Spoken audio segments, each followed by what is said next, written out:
वसमत येथील अतिशय प्रसिद्ध असलेले सातपुते यांच्या स्पंदन हॉस्पिटलचा स्थलांतरण सोहळा अतिशय थाटामाटात माजी मंत्री जयप्रकाश दांडेगावकर यांच्या शुभ हस्ते संपन्न झालाय। डॉक्टर सागर अशोकसा सातपुते, नवजात शिशु आणि बाल अतिदक्षता विभाग तज्ञ, डॉक्टर सौ प्रणोती सागर सातपुते, प्रसूती आणि स्त्रीरोग तज्ञ यांच्या स्पंदन हॉस्पिटलचा स्थलांतरण सोहळा नुकताच संपन्न झालाय। हे हॉस्पिटल डॉक्टर खराटे हॉस्पिटलच्या बाजूला आणि डॉक्टर अडकिने मॅडम यांच्या हॉस्पिटलच्या मागे बँक कॉलनी डॉक्टर लेन या ठिकाणी आहे।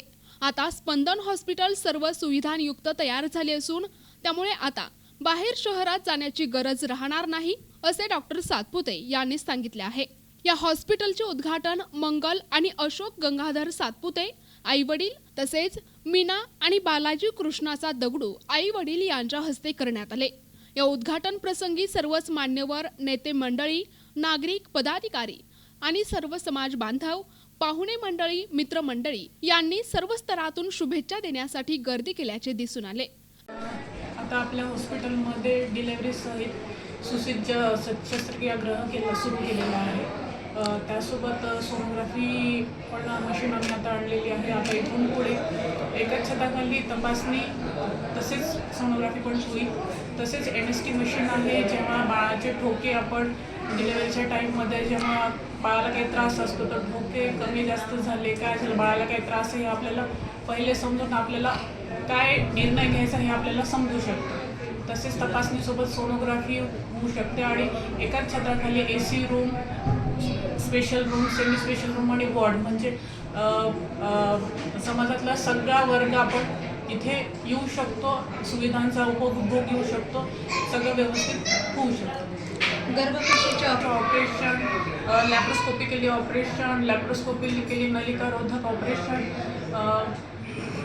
नसबंदी ऑपरेशन, सीझर, पिशवीचे खोळ काढणे, खोळ धुणे, पिशवीच्या तोंडाला टाका देणे, इथून महिलांचे सगळे ऑपरेशन इथून पुढे होऊ शकते। प्रथम सर्व जनतेचे मी मनापासून धन्यवाद देतो। मी डॉक्टर सागर सातपुते, मी बालरोग तज्ञ असून ही डॉक्टर प्रणोती सातपुते स्त्रीरोग तज्ञ आहेत। आम्ही गेल्या 5 वर्षापासून स्पंदन हॉस्पिटल बाल रुग्णालय व नवजात शिशु केंद्र आणि प्रसूती गृहकेंद्र हॉस्पिटल आहे आणि आम्ही आता नवीन वास्तूमध्ये आम्ही स्थलांतर केलं आहे।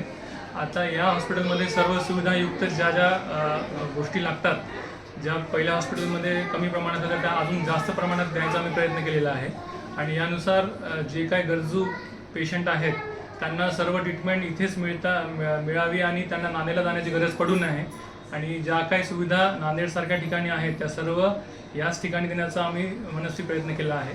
तर मी सर्व आपल्या माध्यमातून सर्व नागरिकांना आवाहन करतो की सर्वांनी याचा आम्हाला सेवा करण्याची संधी द्यावी आणि त्यानुसार सर्वांनी या हॉस्पिटलला भेट द्यावी असं मी आपल्या माध्यमातून सर्वांना विनंती करतो। काय काय सुविधा आहेत?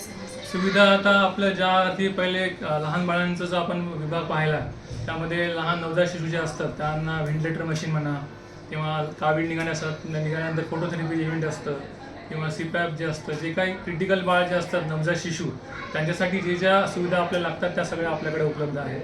त्यानंतर जे मोठे बाळं असतात त्या मोठ्या बाळांसाठी जे पेडियाट्रिक ICU असतं त्या ICU सुविधा पण इथं करण्यात आली आहे आणि त्यासोबतच ज्या यांना स्पेशल रूम किंवा डिलक्स रूम किंवा AC रूमची सुविधा हवी आहे त्यांना त्या रूमची पण आपण व्यवस्था करण्यात आली आहे। त्यानुसार हे झालं पेडियाट्रिक्सचं आणि सोबत जे आपण गाणे डिपार्टमेंट आहे त्याच्यामध्ये आपल्या ऑपरेशन थिएटर, डिलिव्हरी रूम त्यासोबतच आपण सोनोग्राफी मशीनची पण इथं सुविधा करण्यात केली आहे, जेणेकरून पेशंटला बऱ्याचदा सोनोग्राफीसाठी दुसऱ्या हॉस्पिटलमध्ये जाऊन परत गरोदर मातांची गैरसोय होऊ नये या कारणाने आपण एकाच छताखाली सोनोग्राफी पण व्हावी आणि मातांची तपासणी पण व्हावी गरोदर मातांची, याचा आपण मानस ठेवलेला आहे।